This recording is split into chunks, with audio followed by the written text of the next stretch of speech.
Hello everyone, I'm Michael from Heavyweight Boxing, and today we are looking at the Alexander Usyk vs Tyrone Spong fight, which is set to take place on October the 12th in Chicago. So, not been a great year for Usyk. Spent a lot of it out of the ring, obviously because of injuries. He was meant to fight Takam in May, but got a bicep injury, so had to pull out. And then the fight was rescheduled for October, but now Takam has pulled out. So that fight is no longer taking place. Slightly gutted about that. I was really excited for that fight. I thought Takam was a very game opponent and would have caused Usyk some trouble. But I think Usyk would have ultimately come out with the win, and it would have been a good name for Usyk to get on his resume. But nevertheless, that's not happening. So let's look a little bit at Tyrone Spong. I don't know a lot about Tyrone Spong. I'm mainly a boxing fan, so I don't really follow other combat sports. So I've had to do some research on him, and I've come to find that he's been a very successful kickboxer, and he's won a load of K1 competitions, and has also done a little bit of UFC as well, but now is a full-time boxer.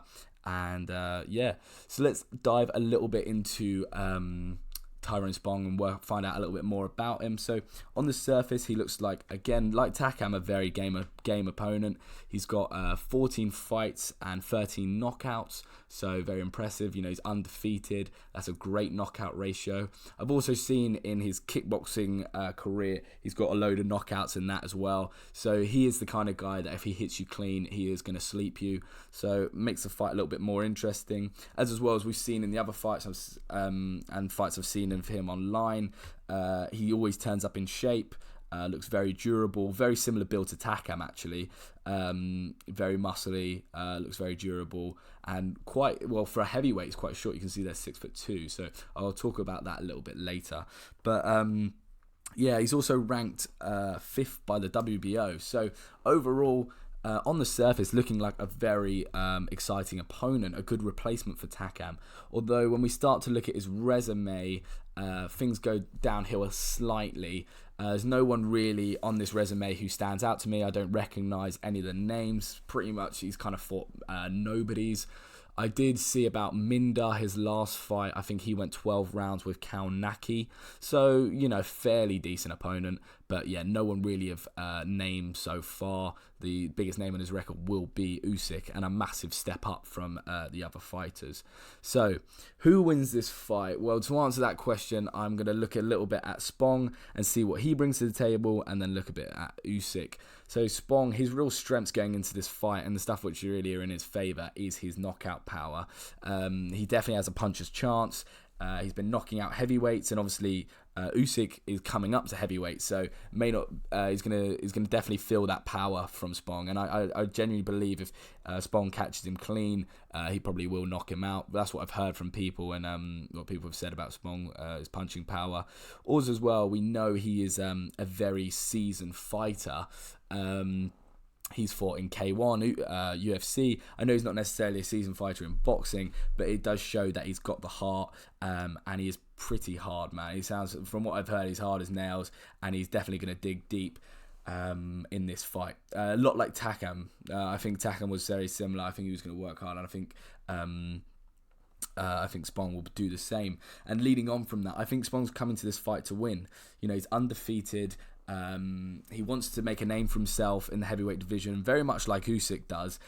So a lot on the line for both of them. But Spong, you know, he's been a kickboxer, he's established himself as a kickboxer, and now I think he wants to do that as a boxer. So I really think he's coming to this fight to win, but we'll see.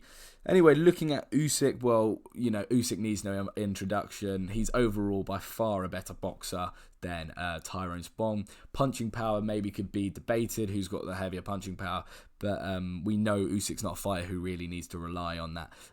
Every other attribute, Usyk is better than Tyrone Spong, to be fair. And also for Usyk, the guy he's fighting is a similar build to Takam, which is obviously favours him because he's been training to fight Takam.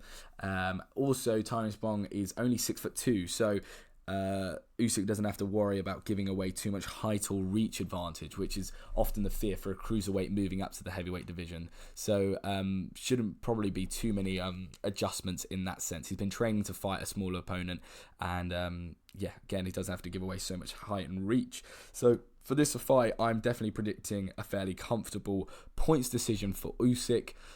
We know what these Ukrainians are like. They could possibly get the late stoppage. We saw Usyk do it in the Bellew fight, but we should expect some ring rust from Usyk probably going into this fight. He has been out for a while, but yeah, I'm going for a points decision for Usyk and maybe even a possible late stoppage. Am I happy with this fight overall? Yeah, I'm happy with this fight. I think it's a decent replacement. I think Spong brings this kind of excitement to him because he's got the knockout power, and also he's not very well known in the boxing community. So it's a fairly interesting one. And I definitely would have rather seen the Takam fight, but we can't blame Usyk for injuries, and obviously we can't blame him for Takam pulling out. So I think they've made the best of a kind of bad situation. But let me know what you think will happen in this fight. Put your predictions in the comments section below, and thank you very much for listening. Please like, subscribe, and goodbye.